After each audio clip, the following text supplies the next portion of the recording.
Recording.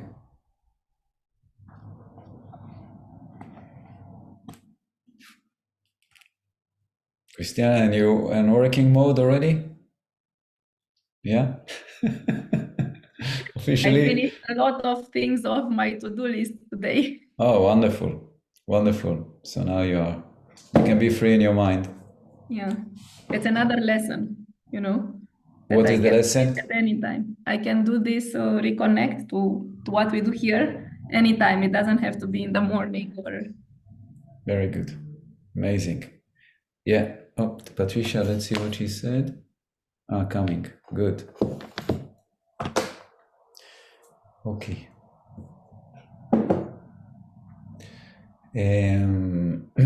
Let's just practice a little bit based on what you just said, Christina. Because just a minute, let's Iona. Hey, Joanna, nice to see you. We cannot hear, but we can feel. Okay, now we can hear. I Okay, said, you bless her with your hands, and we feel, I hug you and all. you embrace us with your heart. Yeah. Good. Okay, so they say in the teaching of the yoga, they say that prana, which is the life force, is what moves life, or in a way creates life. Okay, so if we look at this spectrum from nothing to something, so from the nothing start to come something, and obviously the nothing is the most subtle, and then the first something is very, very subtle, but is more physical already, and that's prana. Yeah, that's the energy. Now, energy and mind are completely connected. So prana and the mind are connected completely. And when the mind moves, the prana moves, and when the prana moves, the mind moves. Okay. So with all the teaching of yoga, of different asanas, and especially different practices of meditation, we're learning how to, in a way, stop the prana. So the mind will stop. And why we do it? Because the mind is supported by awareness, and when awareness is kind of shining light on thoughts, then it's not connected to the source. So we need to know how to bring awareness back to itself, and that has a lot to do with working with the prana, with the life force. But we have to remember that the life force is not the goal. Yeah, although it's fascinating, but it's not the goal. The goal is beyond the life force. The goal is complete unity. Yeah. And the most amazing thing is that we can be in that state even when we are alive. Yeah. So they say again in the teaching of yoga, hey Patricia, welcome. They say in the teaching of yoga that enlightenment can be achieved while being alive or while moving beyond the body. Okay, and it's much more fun while being alive, because then we can, in a way, enjoy both worlds, you can say, of the something and of the nothing. So now the reason I'm talking about all these things is because when we meditate, so just by sitting quietly and not moving the body, already the life force get into a circuit that is very comfortable, and the mind calms down. And then if we pay attention to breathing and we do different practices of awareness, the life force, the prana, start to slow down, the mind slow down, and then it's easier to get into the no thing state, like what we feel like bliss. But it's much more challenging when we are on the go. It's really challenging. Okay, and that's what I'd like to focus a little bit on. That how can we be in this state of, let's say, nothing or connected to very high vibration when we're moving, when we're doing our any daily whatever, is business or at home or anything. How can we do that? So let's just hear your experiences. How do you do it? What is your way of doing it? If you have a way, or that kind of how you gap, or how you overcome this gap between stillness meditation and meditation, or on the go. Let's hear you. It's a very important point, very, very important.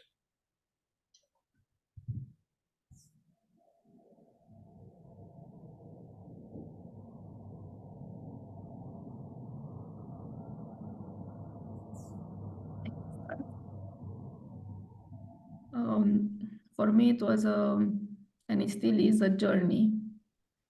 And what helps me very much is the fact that I rewired my brain, basically, to be able to stay in that meditation state, also while I'm doing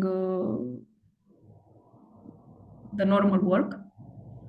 I'm not able to do it all the time, but in the periods where I am disciplined and I am doing yoga in the morning, and I am very much aware of, and I'm immersed in discussing about these things in groups or communities where even reading your morning, even if I'm not active, but reading the notes that I see there, it's a reminder, it's a constant reminder to the mind that this is possible and it's a reality, it's not something that I'm making it up.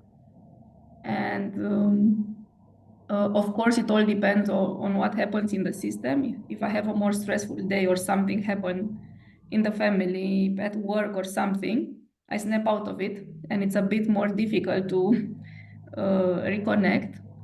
But I notice the signs, meaning I need to sleep more, I'm not able to focus, I feel that I'm stressed in the body. So for me, it's a lot.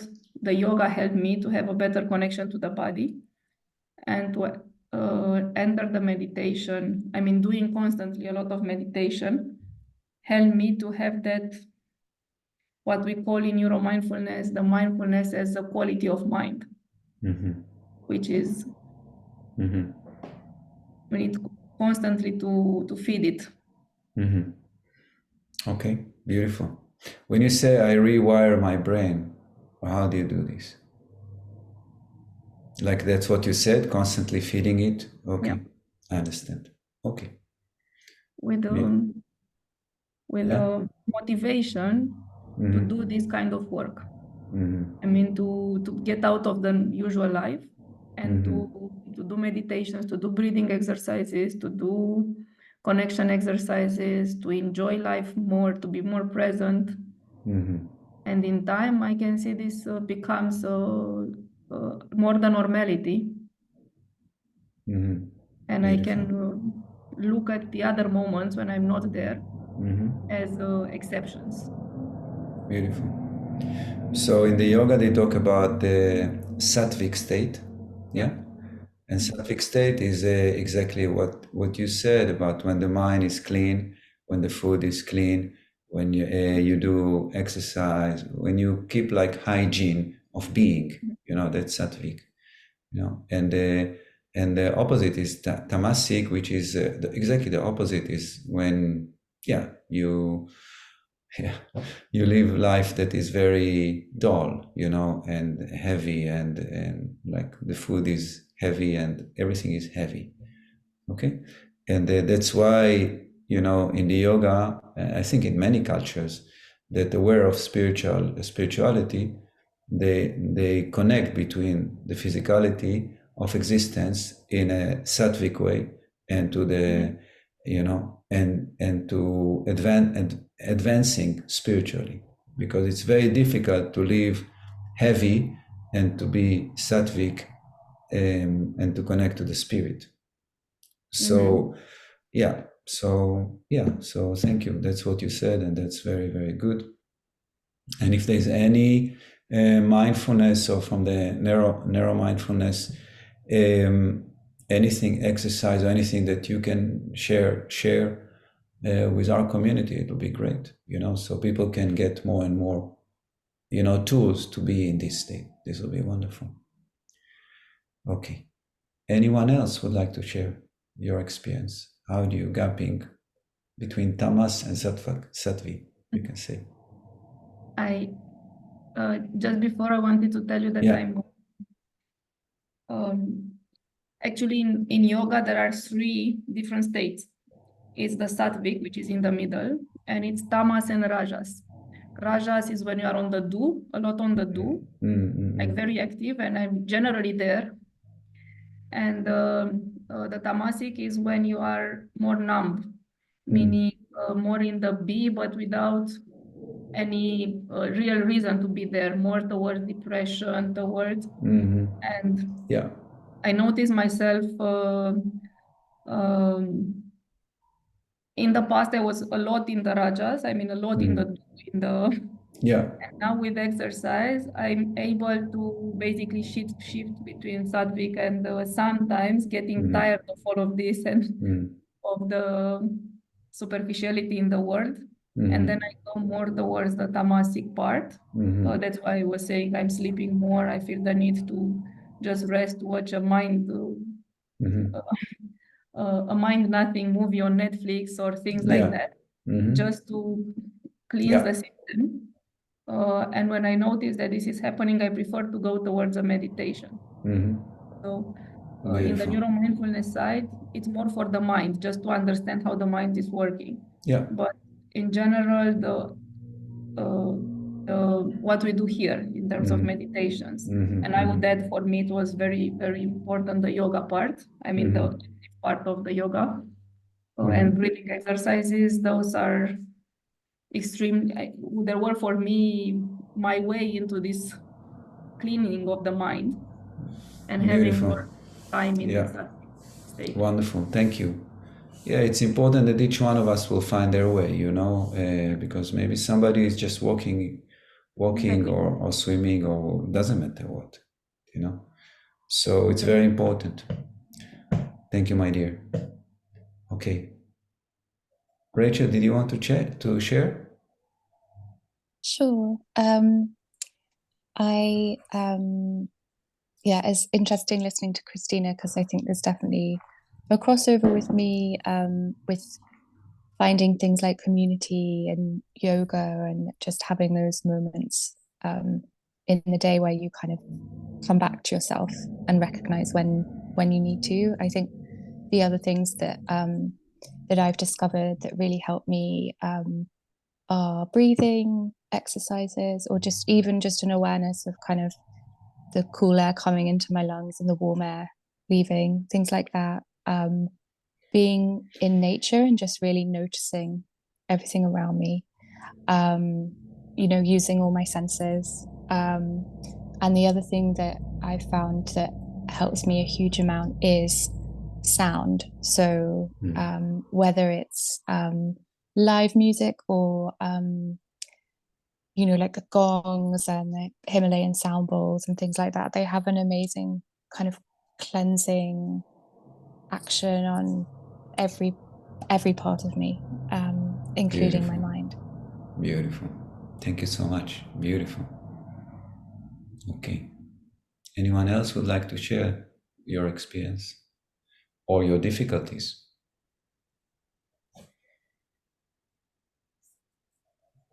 I can talk a little bit about what I've been doing over time. And it's similar to both of you guys. I try to use my internal compass or self-awareness to see how I'm feeling, and if I am feeling more grounded or too busy in the mind and not connected. So when it's like that, either walking meditation, I find in YouTube, and I do. If I am at work, I close my eyes. I try to just breathing exercises. If I have time, I go through the chakras and try to connect and do the, bring the light and all those things. If it is lunchtime, I do sometimes breaks, and I go to a quieter place and try to do a meditation if I need, and if there is a big day. I also do gratitude exercise, gratitude journal, or gratitude meditation. I think that helps. And if I'm doing some sort of work and I'm not focusing, or my head's not stopping, I put in my phone sounds, like vibrational sounds, to elevate the vibration, to connect to heart, or just a sound like white noise, but something more focused on the vibration. And I find that helps too. So Amazing. yeah. Thank you. Wow, so many beautiful suggestions. Ideas. Yeah, I thought this part of the class could be beneficial for other people. So if it's okay with everybody, I'd like to cut this part and just put it on for the community, because it can be supportive if everybody is okay. If anyone is not, so no. Okay. Lorena or Joanna, if you want to share anything. If not, we continue. Yeah. For me, walking in the forest, for example, calms me down, and is the best therapy, which is working every time. Then, when I have problems with my sleeping, meditation, it works a lot. To bring awareness in my body, to make breathing exercise, it calms me down. Beautiful. Thank you. Joanna, do you want to share anything? I do breathing exercises. Try to see my chakras and bring light there. But I'm overwhelmed sometimes, and I send love. Now I started to send love. I need to change. I need to send love first to myself, then to my family, then you whole people, and then to Paris and its crown, because it's made there, and then to the whole human beings on the planet Earth. I say I send love to all my brothers and sisters from the planet Earth, and I receive love from my brothers and sisters from the planet Earth, and I send love to the whole web of life. Amazing. Gracias. Thank you. Okay, good. Yeah, for me, all what you said is helpful for me as well. And I think one thing that is for me very, very helpful is that there is no other way. It's not that I feel that I cannot do those things. That there is another way. Because when my mind says, so why to bother? This is a lot of hard work. So why to bother? Why not just let go and just forget about everything and then the second thought, yeah, but what about death? Because death is a mystery. Yeah, and what about this infinity that I'm part of? So it's very, very clear for me that I'm here to connect to something that is billion times bigger than my physical form or my mental form, psychological form. And there is no other way. I must do it. So that's it. So then anything that helps for that is welcome. Anything, yeah. But there is no other way. It must be done. This life. So that's it. It's 100% commitment. It's not just to feel better. It's not about that. It's to transcend, this illusion of duality. It's big. It's the biggest. And then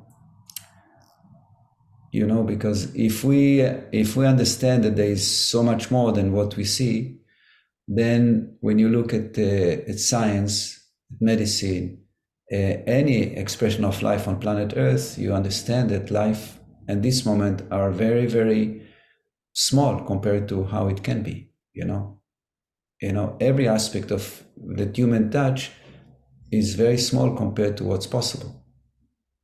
Yeah, of where humanity could be and where it is.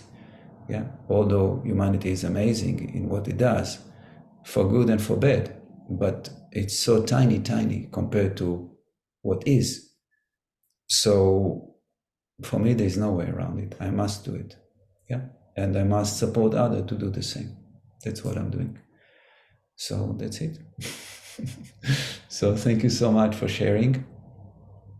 And let's continue, and let's share about the home practice. Yeah, because I mean, most of you shared your work, and please, please share, and especially if you have questions. Okay, because my idea of this home practice and today for next week is to cover basically most of when you work with somebody you need to be aware of, not necessarily to do, but to be aware of, to be able to do if you want. So it's important that things are clear. So I'd like to hear experiences and questions.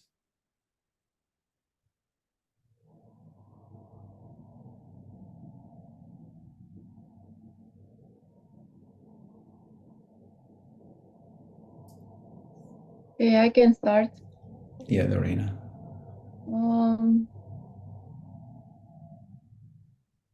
This the home practice which we had to do this week was not that easy for me. First of all, because most of the time I experience reading energy through, let's say, reading chakras, seeing if there is any imbalance there, and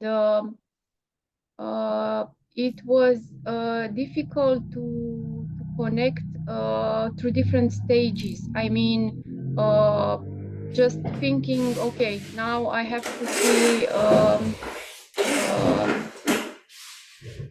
to see about me or about my partner, social interaction, family dynamics, past life.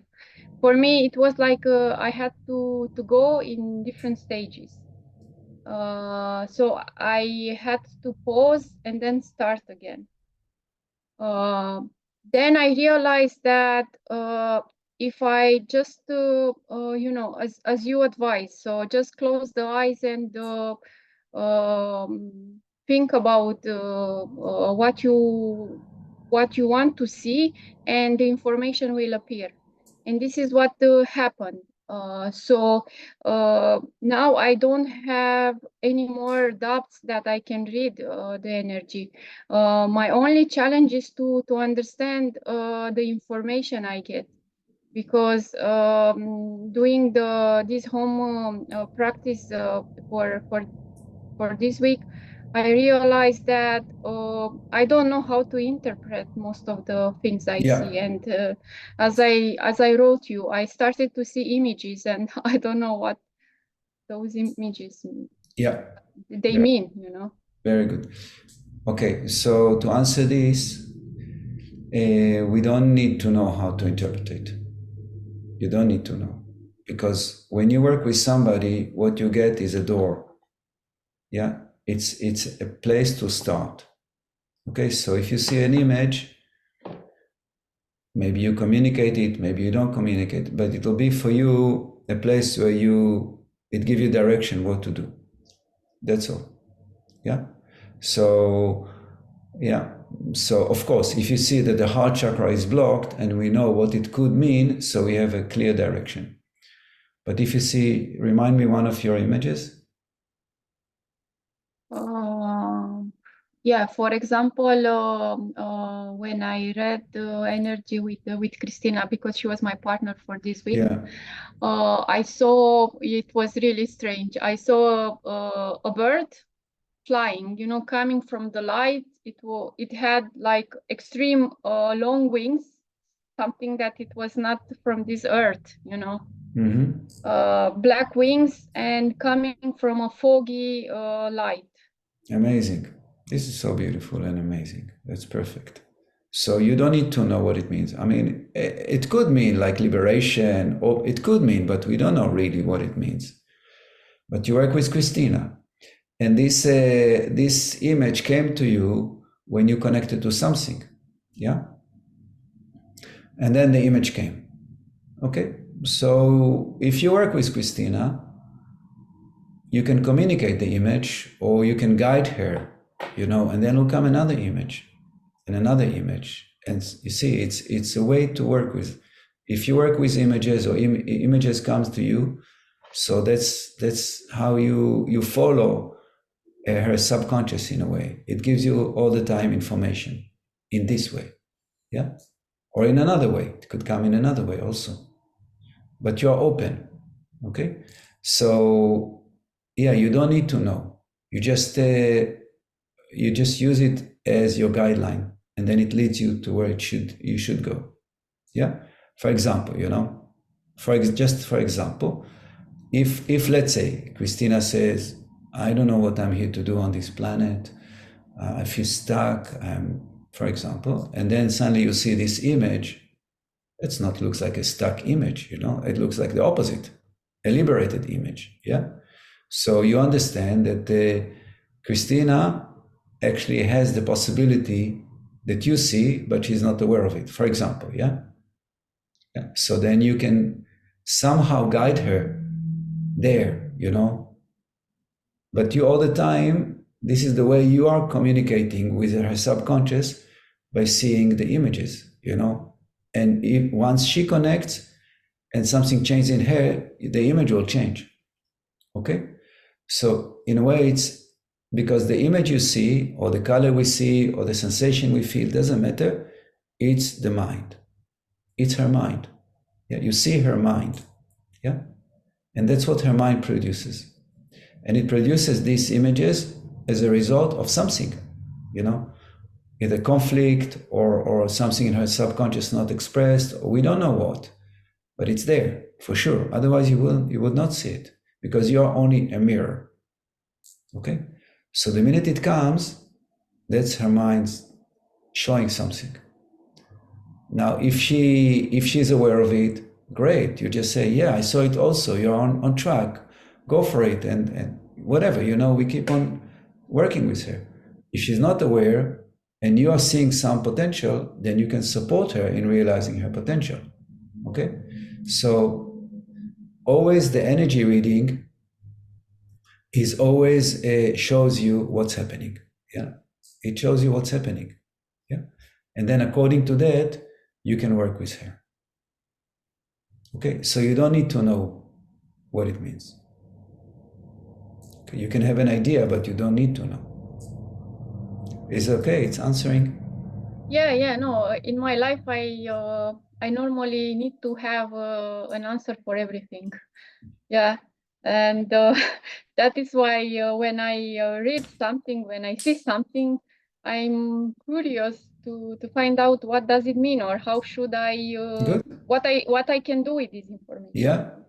So you will, but you will through the process. Yeah, you will through the process. Yeah. So yeah, and the work with the other person will reveal what it means. Yeah.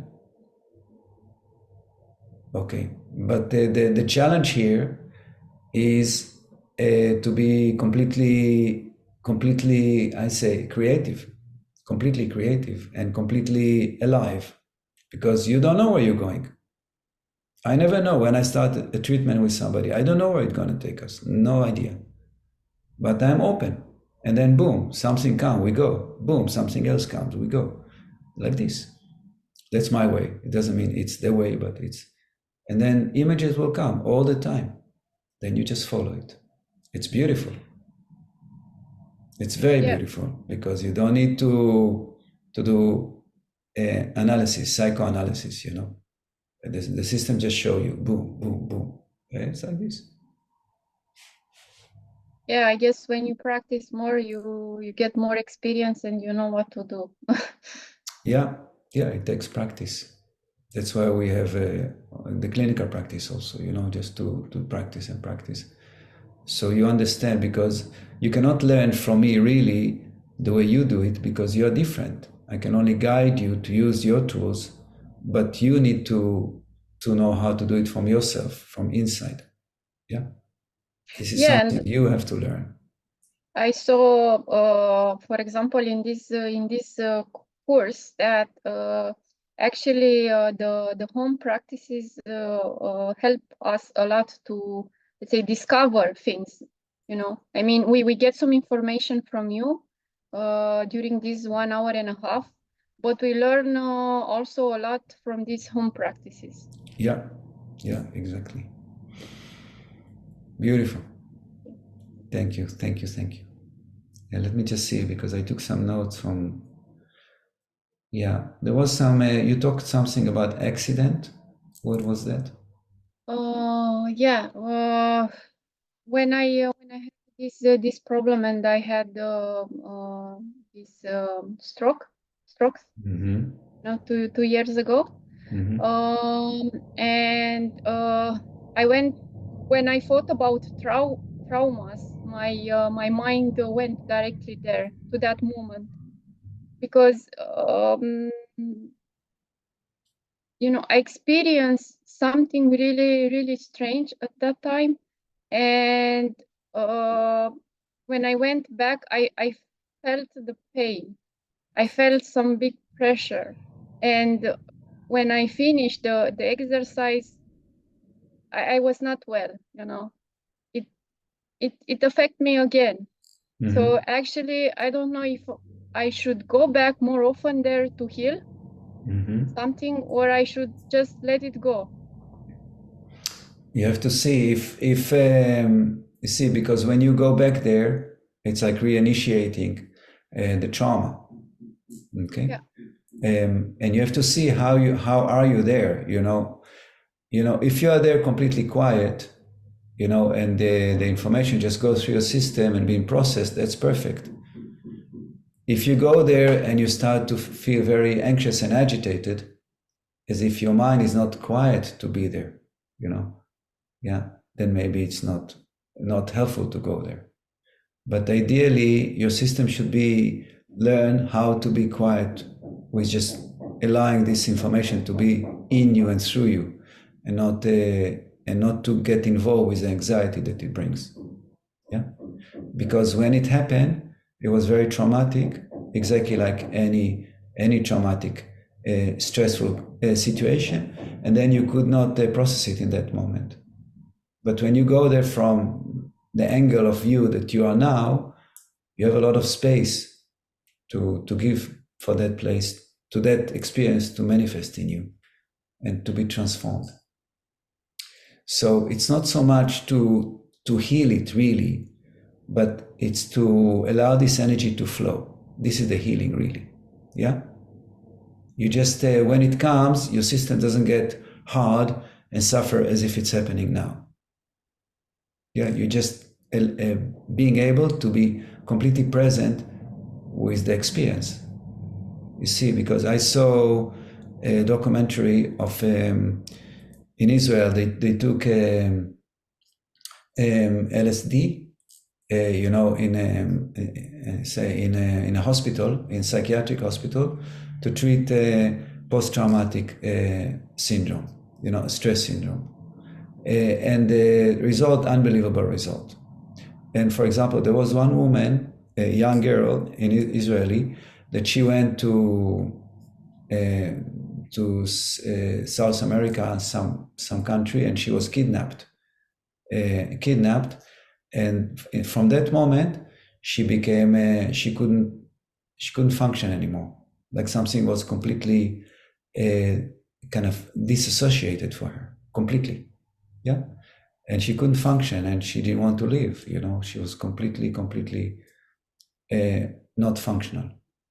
And then through this work with the ecstasy, she managed to reconnect the mind and the body, and to feel the trauma again. And then this connection started to happen, and then she came back to life completely. And that's happened to us, maybe not to that degree, but all of us, we had stress. Yeah, we had traumas. So once you align your mind to be with the trauma, the energy continue to flow, and then the effect is not so strong on our system anymore, because your system now are customized. Oh, I can be with it, and nothing will happen to me. Yeah, that's what it's based on. Same happened with another guy. In Israel, they took to. He was beaten like very, very brutally, because they was suspected that he had an affair with another girl. So the family of that girl took him and beat him, almost killed him. So after that moment, he stopped talking, and they want to put him in psychiatric care. But in Israel, there is a project in Eilat when they do therapy with dolphins. So they took him there, and after 5 months with the dolphin, he started talking. And then after 2 years, he came back completely to normal. Yeah. So again, it was the same process, that by the touch with the dolphin, like something so unique and in a way very human, but not with human, he managed to reconnect his mind and his body, and to allow the trauma to be part of him and not to push it out. So that's what's happening to us when we connecting with difficult situation. So we should learn to be with it and not to run away from it. Yeah, and then it doesn't have such a powerful effect on our system anymore. Okay? Yeah. Long answer for a short question.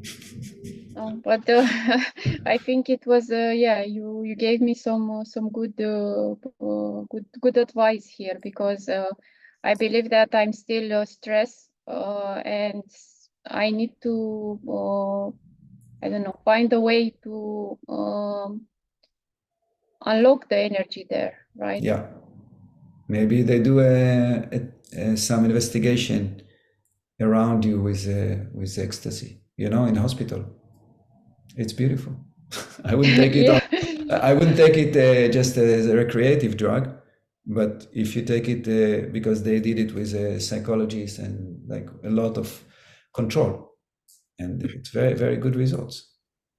Yeah, So, I don't think it's advisable for me to take okay. any drugs like this. Yeah, But yeah. okay. No, I'm only saying if you take it a control way for that purpose, I'm not advising to Yeah. take the drugs at all. Yeah, no, I understand. Just that it was something like a brain damage, and I don't know if. Yeah, but the problem yeah, doesn't look like the brain damage. The problem is the reaction for that your system is so afraid of that it got into shock, and this is now the brain is okay, but the fear from that happening again, or just to experience that experience, is what makes you very, very much, afraid, and bring the symptoms again, and then more fear. So as much as you being with it calmly, the energy will continue to flow, because you did all the tests, and you have medical coverage on that. It's not that you're covered on that, but it's the other part. Okay, thank you. thank And you. Yeah. I had a thought. I actually have post-traumatic stress disorder, and I spent the last couple of years exploring all these different things. And you're right, there are lots of interesting studies and beginnings of research around the use of LSD or other types of drugs to kind of reconnect things. But there are lots of other things as well, Dorina. So one of the things that I found the most powerful is one-to-one somatic therapy, which is about the mind-body connection and using your mind and using breathing to take you to kind of how your body and your energy feel in a particular moment, and then in a very supportive environment, and only in a way in which your body is kind of willing to go. So it's very intuitive. It's not nothing is forced. The energy begins to move and release, and it creates an amazing amount of space. So that could, I'm just suggesting it because it could be a really powerful thing, and it's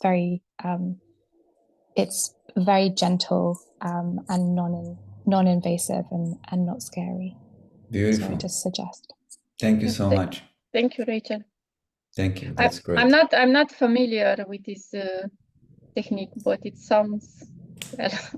Yeah, I'll send you an explanation of what it is in the UK, because I'm sure it must exist. And I also know that practitioners do it online as well, so you don't have to be in the same space. But it's one of the most amazing things that I've discovered so far. Anyway, I'm still still discovering.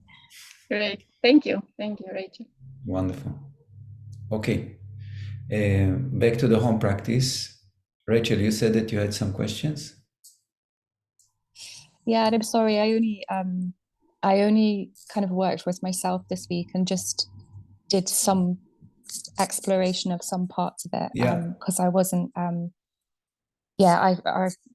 been a bit distracted with various things. But I had, I guess, one overarching question, which is, for your own life, you can obviously, like, for example, like Dorina said, like, if you think of, like, what traumas have I experienced, or which moments to go back to see how they reflect in your body and in your energy.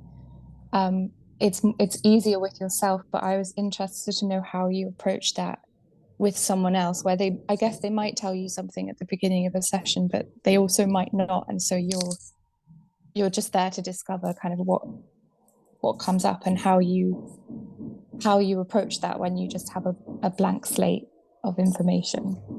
Yeah, so a blank slate, that's why we read the energy, okay?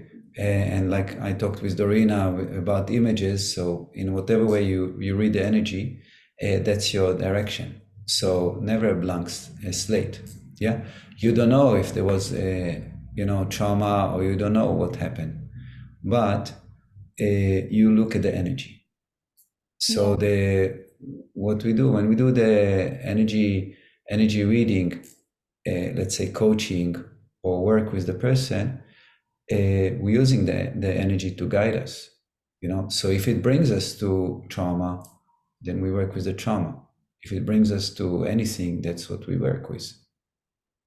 Okay. So I guess my question is the kind of, if a point on the list is kind of past physical, emotional trauma, are we looking for a kind of a way in to see those things, or are we just reading the way we normally would, and then just seeing what happens, seeing what comes up? Yeah, you don't look for them, but you're being with the person, that first of all, and you're supporting him to connect, and you just you follow this first of all. But sometimes they tell you, I would like to work with this. So you go straight to that. And then again, we don't do psychotherapy. This is not the training. We do energy coaching, you could say. So basically, we're connecting to the experience, and we try to see what the energy reaction to that experience. Let's say which chakras are blocked, what is the sensation arising in the body, and basically to be present with that, and to allow that energy to undo and release and open up again. This and next class, I'm talk more about different techniques, that we can help people to achieve that, to achieve release. But basically, that's it. So only if it comes, if they want to work on it, that's what we do. Now, you can also project yourself. You have a sense something is not right here, let's say, so you can just ask the question to your mind, Do we dealing here with some trauma? You can bring this question to yourself regarding your client, and something will come to you. Yeah. Then you start to guide them to check.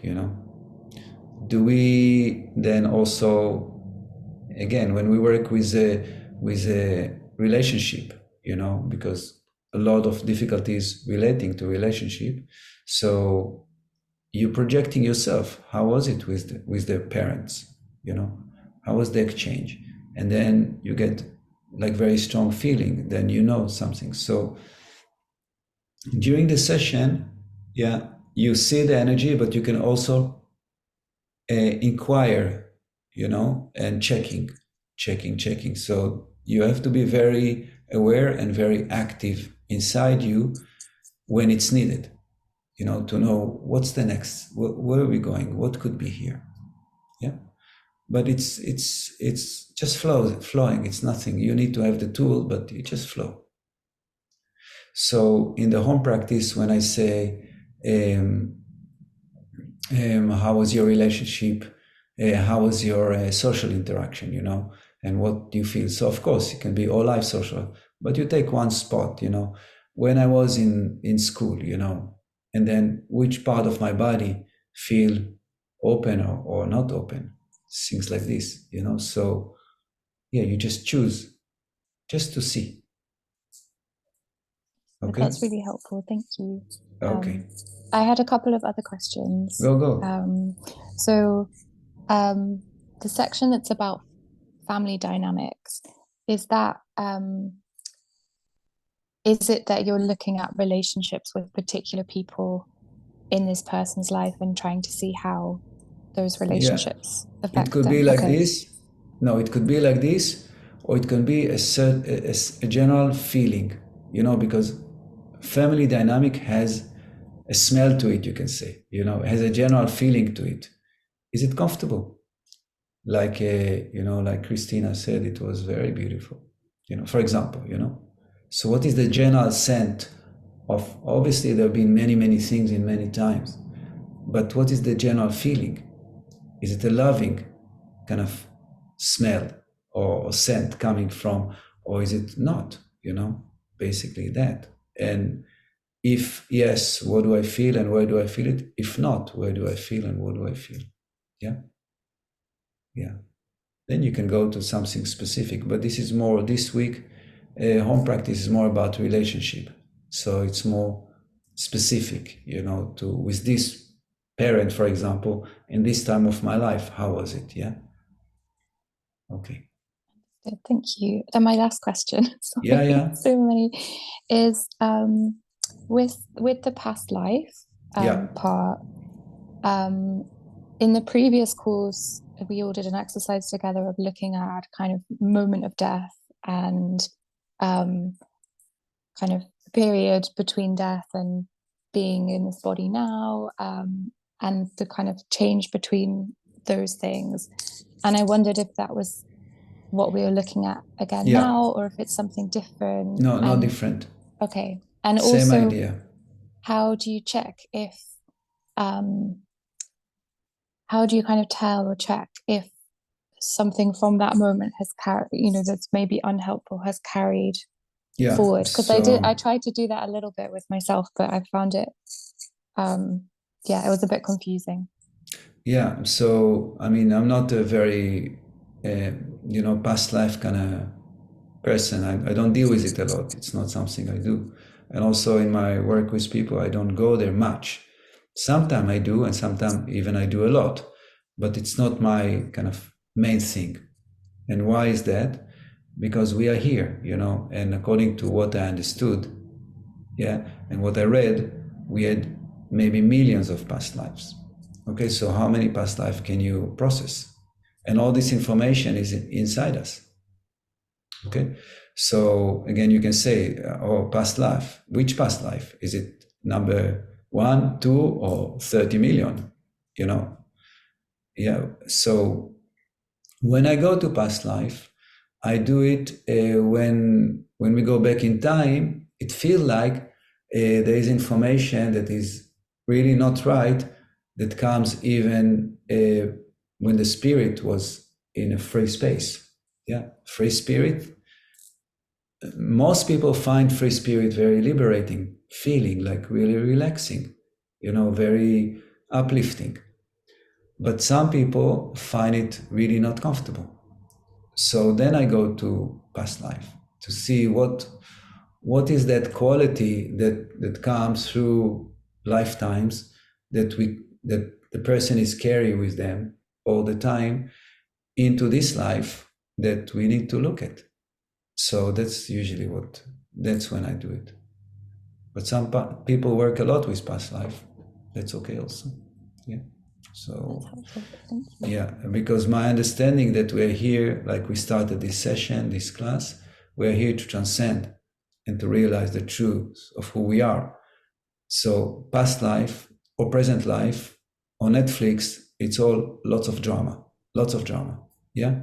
And we need to transcend the drama and transcend the one who's experiencing the drama. Yeah.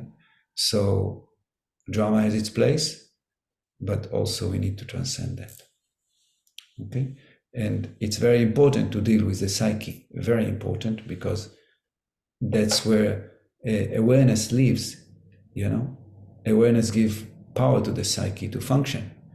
So if the psyche constantly produces trauma and negativity, we cannot go into this sattvic state of stillness if we don't take care of the mind. So there's a very important place to all this mind work in whatever form we do it, a lot of, yeah. And then we have to transcend that because we are not the mind, but it's important to work with the mind. Okay. Good. Anyone else would like to share experience from the home practice? Christina. Sure. For me, with every home practice, it gets more in a flow, so to say, meaning that I get more trust that whatever I'm reading is not something, I don't know, strange or dangerous. Or what I believe as well is that I have this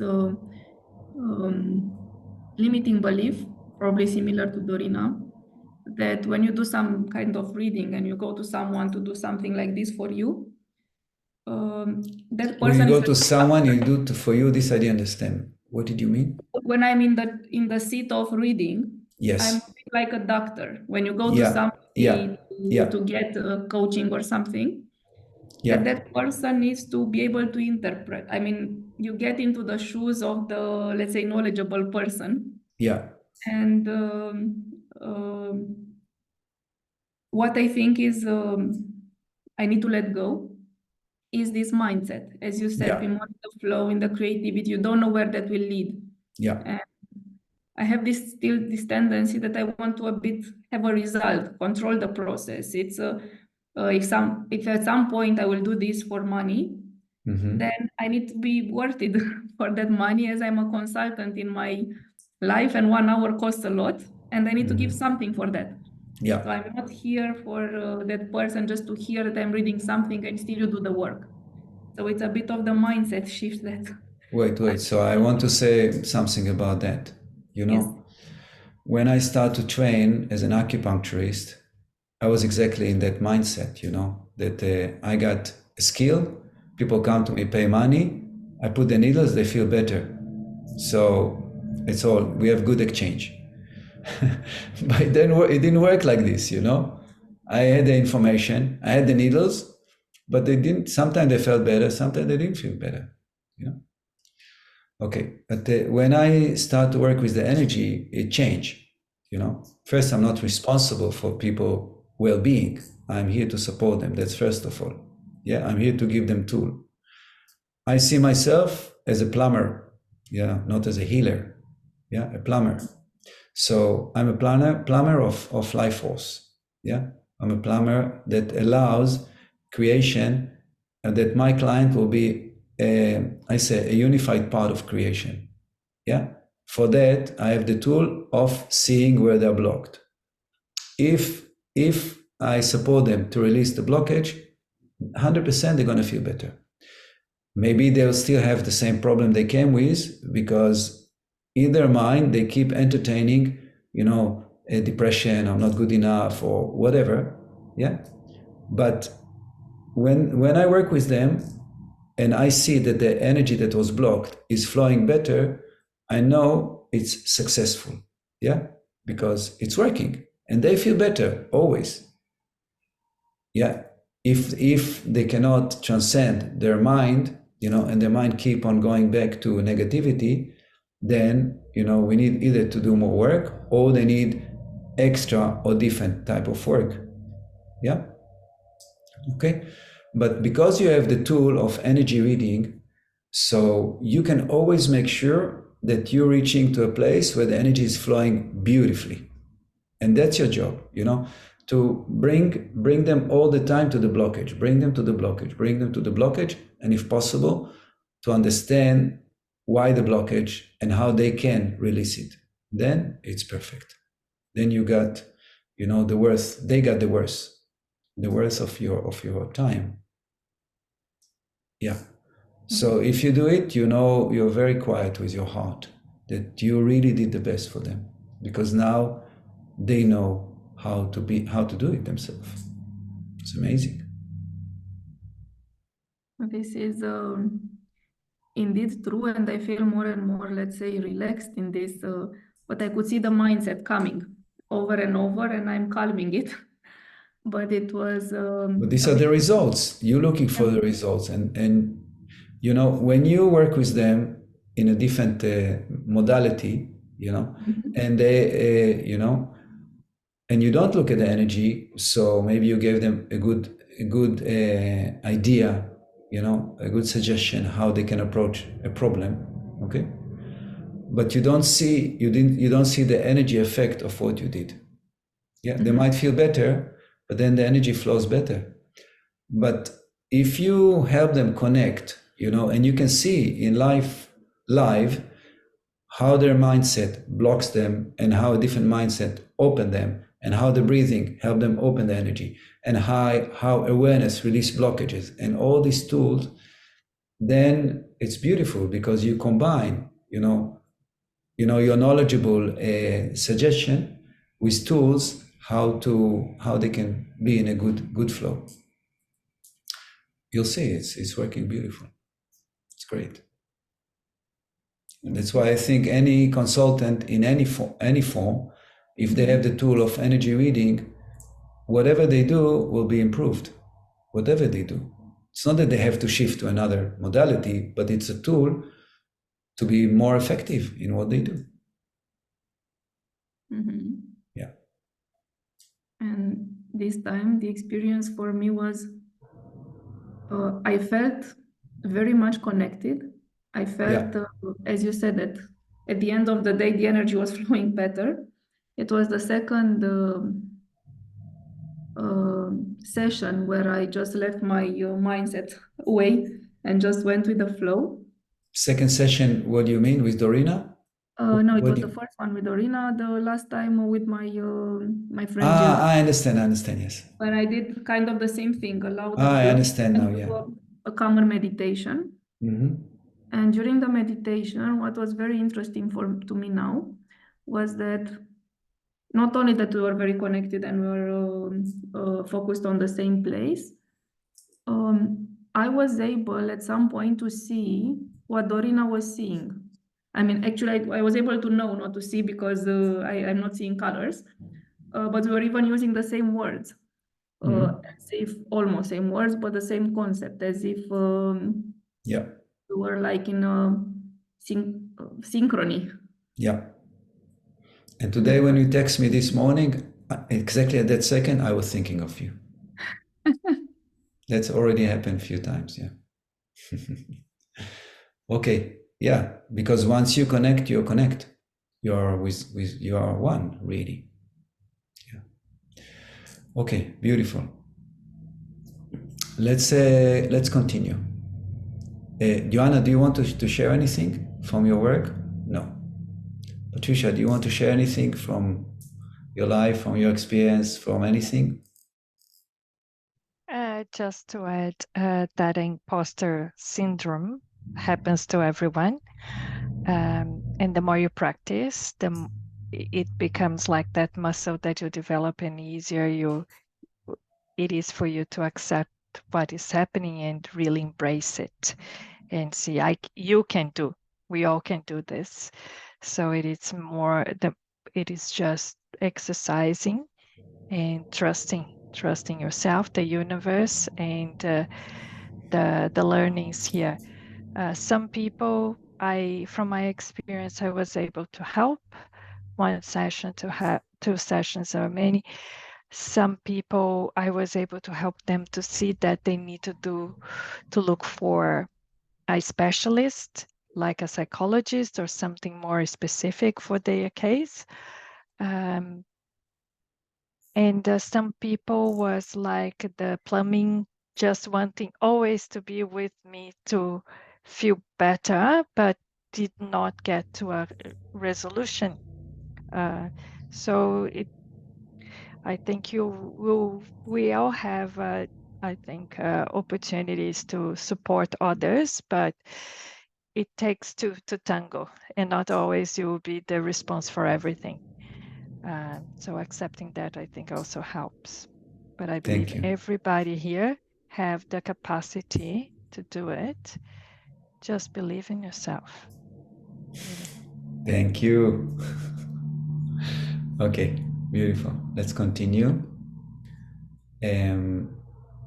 So, a few points that are possible reason for different imbalances.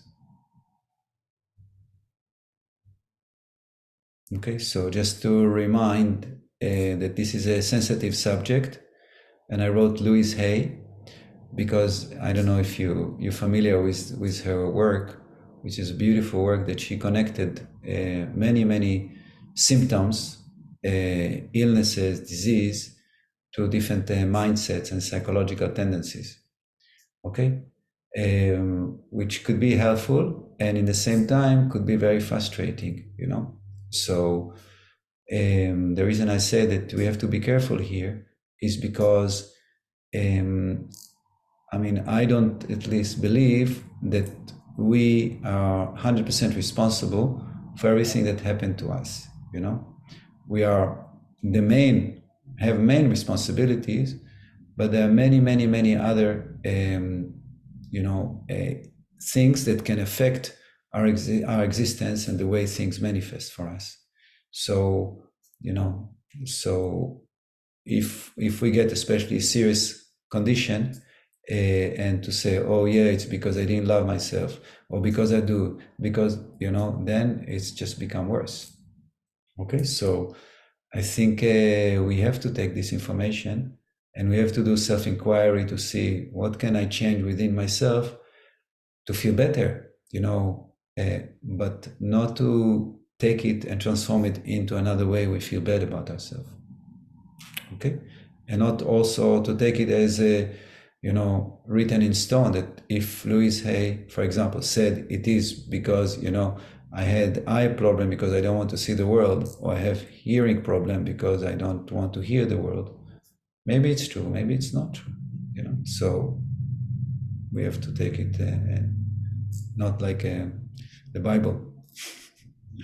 Okay, but this I'm not talking about Louise Hay. I'm talking about any of this information.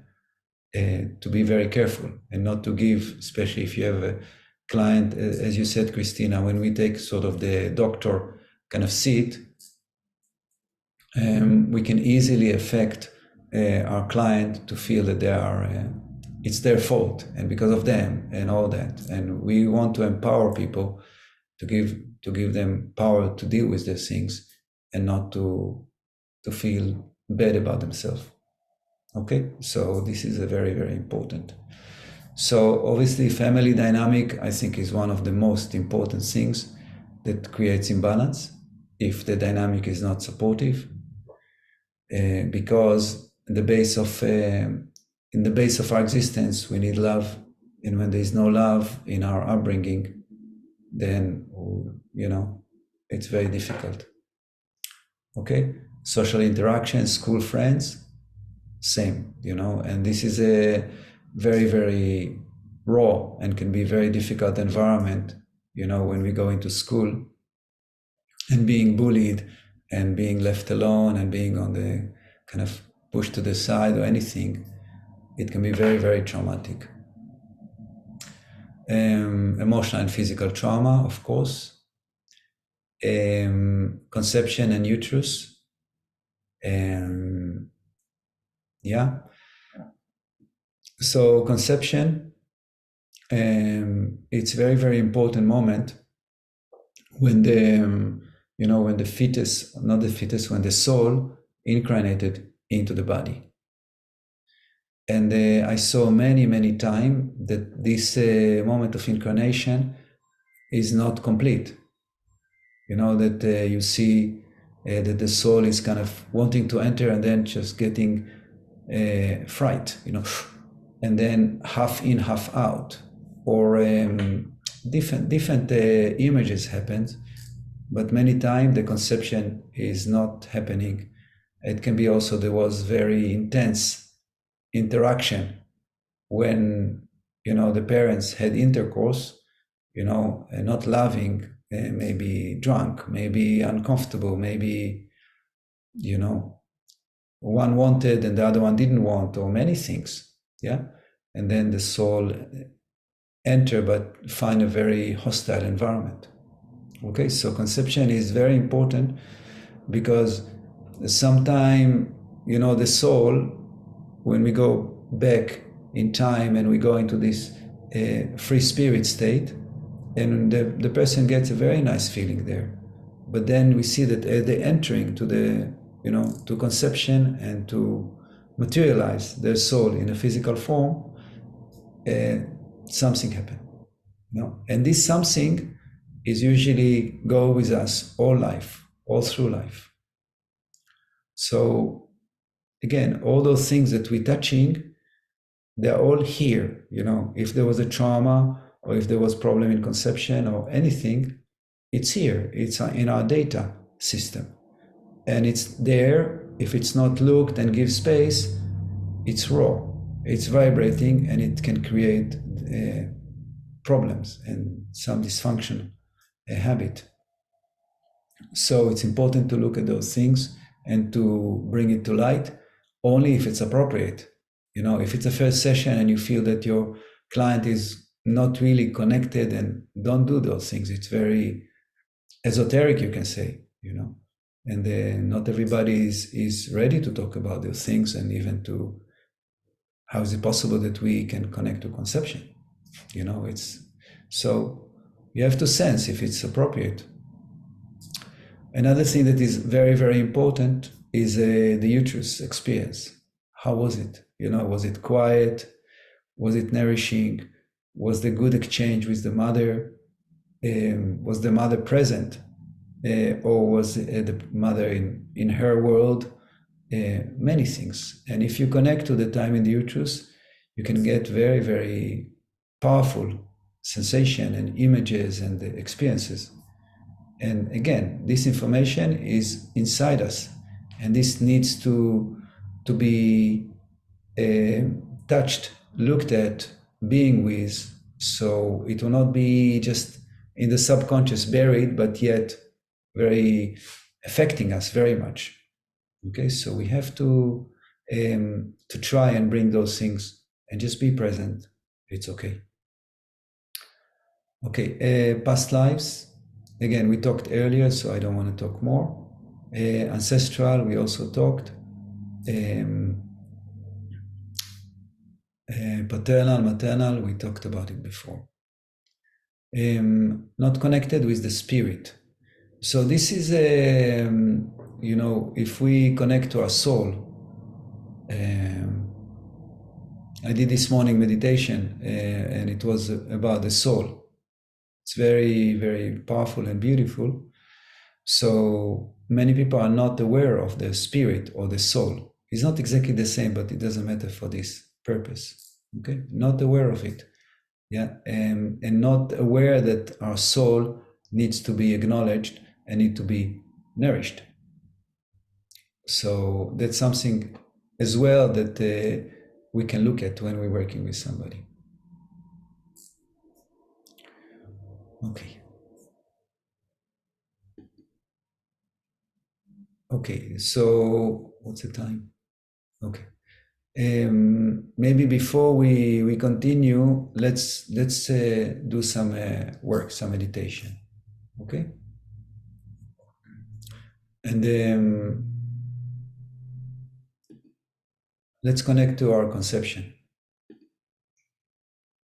Okay, see how it feels. So we don't, we don't need to do a lot of preparation for this. Yeah, we can, but we don't need. We just say, I'm connecting to my conception. Boom, something happens in our system. So see what happens.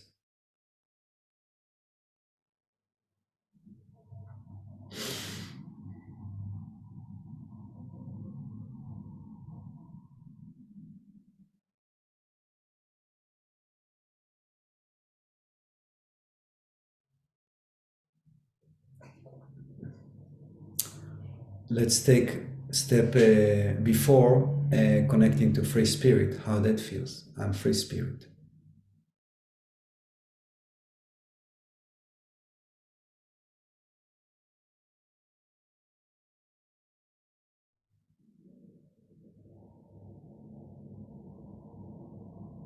And again, from free spirit, the moment of conception.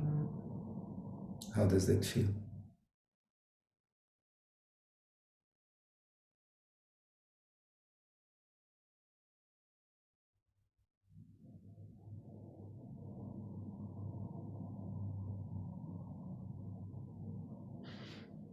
And then let's go for the time in the uterus. Let's say 1 month in the uterus, inside our mother, how that feels.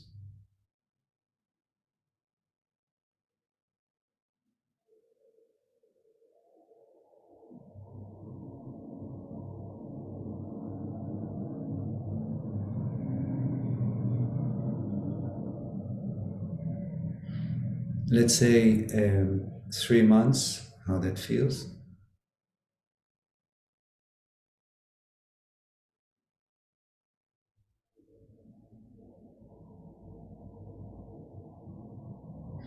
And let's say 8 months, how that feels.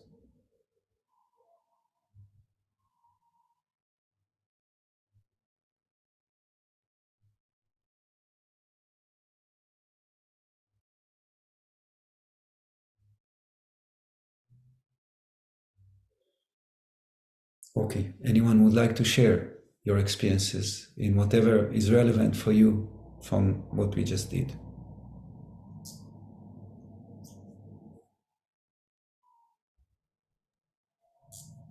I can, if that's helpful. For me, the moment of conception is like really beautiful, like very full of like love and expansive.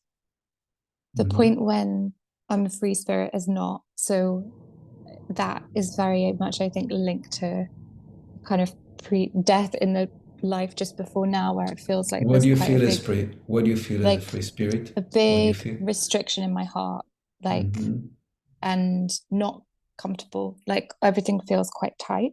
Then the moment of conception is very different. And then that tightness almost like resumes again after that. Okay. And continues on. To today? Yeah, maybe not, but yeah, like. No, but this is the point, this is the point. Yeah. If because those things are all inside us, otherwise you cannot experience it now. Yeah? Yeah. We don't really go back in time. We're bringing time to now, in a way, or we're bringing experiences, data to the surface. So, but if we, in a way, worked with it, so it's not anyway charged data. Yeah, it's relaxed data. Although it was charged when it happened, it's relaxed. Yeah. So any of those feelings, do you recognize it in your, not necessarily now, this very, very moment, but in your life, in your adult life? I think like generally no, but I think whenever I go through a painful experience, my tendency is to like, my heart closes immediately. And then that feeling is there again. Like it's a kind of like everything's like, yeah, that's how it feels. Okay, beautiful. Thank you. Who else would like to share? I Christina? would like to share something that didn't happen to me so far, at least not in this course. While I was connected, and you told me about the free spirit, you told about the free spirit, like immediately I felt like I don't have a body, and my head went backwards a bit, but in a very, I felt a lot of freedom. And it's like the spirit left my body somehow and went back to freedom, because all the rest, meaning the time in uterus and all the moments where I was feeling that my heart was beating very, very fast, and I was really constrained in some chains that are not really mine. When? In the conception or the uterus? All, Both, both. all of them. Yeah, okay. Okay. So that was really interesting, because I felt a disembodiment experience somehow. Yeah. And for me, when I connect to your free spirit, I see something similar. You know, I see that you kind of pulled out from your system, and that's a little bit what Arena remind also the image that Arena was sharing about this beautiful bird. Mm-hmm. Interesting. You see it, Arena? It comes back. Yeah. When I received also the note from Dorina what she read, it really spoke to me. Mm-hmm. I knew that was true without necessarily going to understand the why and Mm-hmm. Beautiful. Okay. and I did feel this in the past in some meditations, but not very often. Mm-hmm. Wonderful. Okay. Anyone else would like to share your experience? For me, it was a nice journey, a nice experience, and I felt something like looks like a freedom sensation when I In the was the free spirit? Yeah. Yes, Mm-hmm. in a free spirit, and then when you said that it's like 1 month in the Yeah. and I felt warm, and then when you said 3 months, I felt my root chakra. Mm-hmm. It was really strong, and the same when I was 8 months, I saw something like a bright light energy, and I felt my root chakra. Beautiful. And the conception, how was it? The conception was also really nice. I mean, all in all these stages, I felt really well. Beautiful. Okay. Okay. Good. Joanna or Patricia? Anyone would like to share?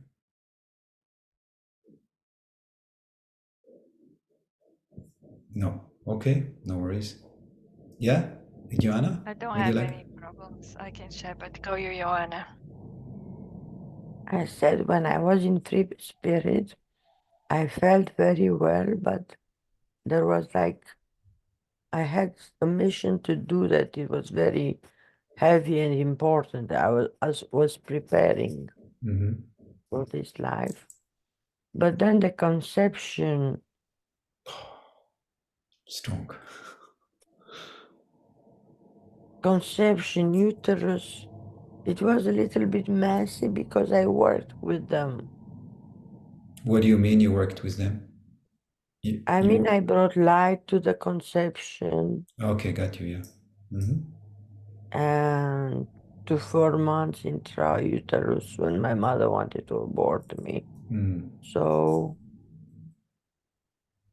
in 1 month, I felt like there were lots of blessings to help me coming to this world, but I didn't feel my root chakra. It's like I was clinging to the source. And then to the third, the same. Then Okay. it got worse. And then in 8 months, I was so powerful and strong that I wanted to get out and to fight the world. Good. Now it's enough fighting. Yeah. Okay. Thank you, my dear. Thank you so much. Patricia? Something funny happened to me because I felt a free spirit. I was happy, free, as Chris described, a bit out. Sorry, just 1 there. minute as you're talking. As anyone, but now Patricia talks, I want to invite you to feel, she talks about free spirit. Look at her free spirit, It's here, it's available. It's not only, use the opportunity to learn. And when I was free, I felt, it's time to go back there, kind of call. And I came back and I was invited, but it was rushed. The moment of the conception for me felt rushed. And I just, yes, okay. I accepted and came. And then 3 months, I was with a feeling of insecurity. I actually know why. And at 8 months, it was okay, and I was feeling good again. But I've explored a lot, and I felt all the times. But it was just like if free spirit to come to the conception. It felt okay. Go back there. It's time to until time again. Stop flying around. And how lucky we are that you came. Thank you for coming. Thanks you. Okay, let's just continue a little bit more. Thank you.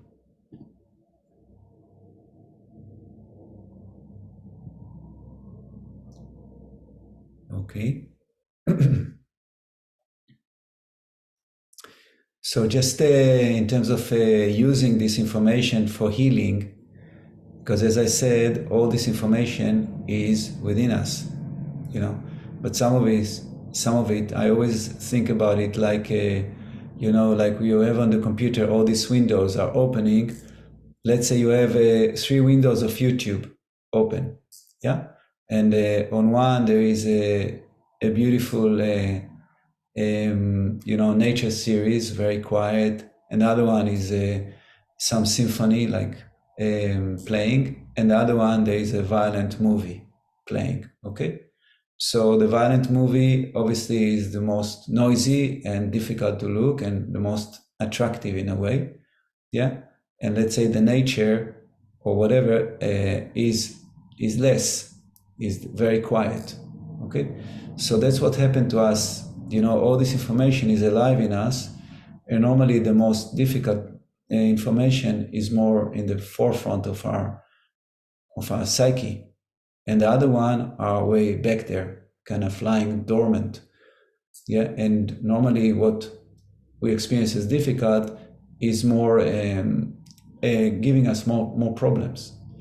So the work we're doing is to connect also to beautiful parts and to bring them. So in a way to train, like Christina said about neuromindfulness, is to give power to those good experiences, to the positivity of the mind, so it has some balance in front of the difficult experiences, and it can hold space for the difficult experiences, because we are not only trauma, we're not only difficult, we also have beautiful experiences in our data bank of data.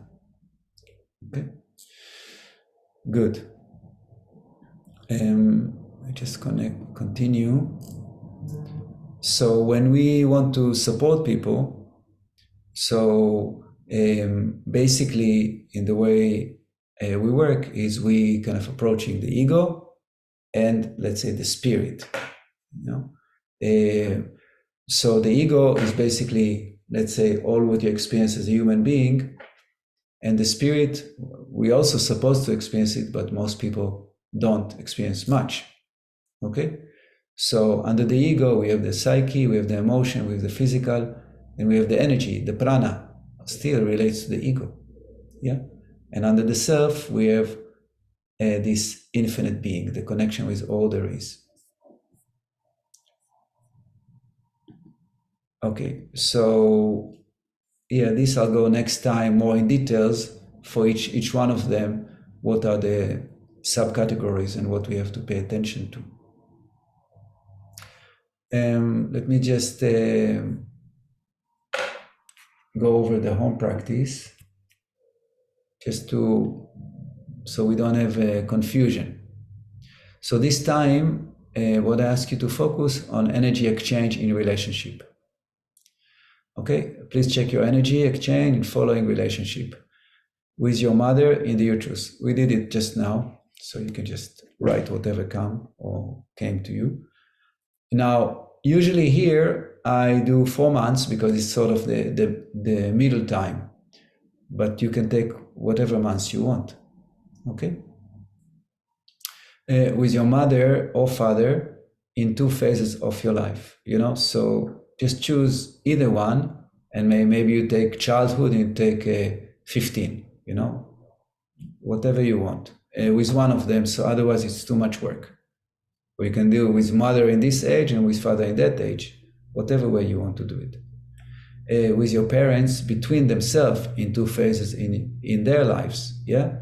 So you can say when they just met, for example, and when they're in their 50s or something like this. Your father or mother with their parents in 2 phases of their life. You know, so how was your father with his mother, let's say as a child or as a teenager? Okay. And with a person that left their body, so somebody who died, again, just after they die, how were they? And now, how are they? How is their spirit? Okay, so this home practice is to train you to be comfortable with checking relationship, checking energy exchange.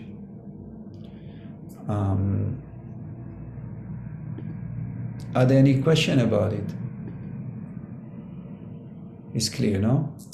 Okay, so next class is the last class of this course, and we'll do a small ceremony, so don't forget your hat or anything, just to celebrate. And we do a small ceremony to celebrate this beautiful achievement. And I'll get in touch with each one of you. I want to know if you want to continue to the next part, so we know what we're doing. Okay. Yeah, Iana? When does the next class start? The next, I have a date, I think in 2 weeks or something like this. Yeah. Thank you. Okay. Blessing to everybody. You're all amazing people, and I feel grateful and honest to share the time with you. Thank you. Thank you. Thank Have a you. good night. Adios. Bye, everyone. Bye bye. Bye bye.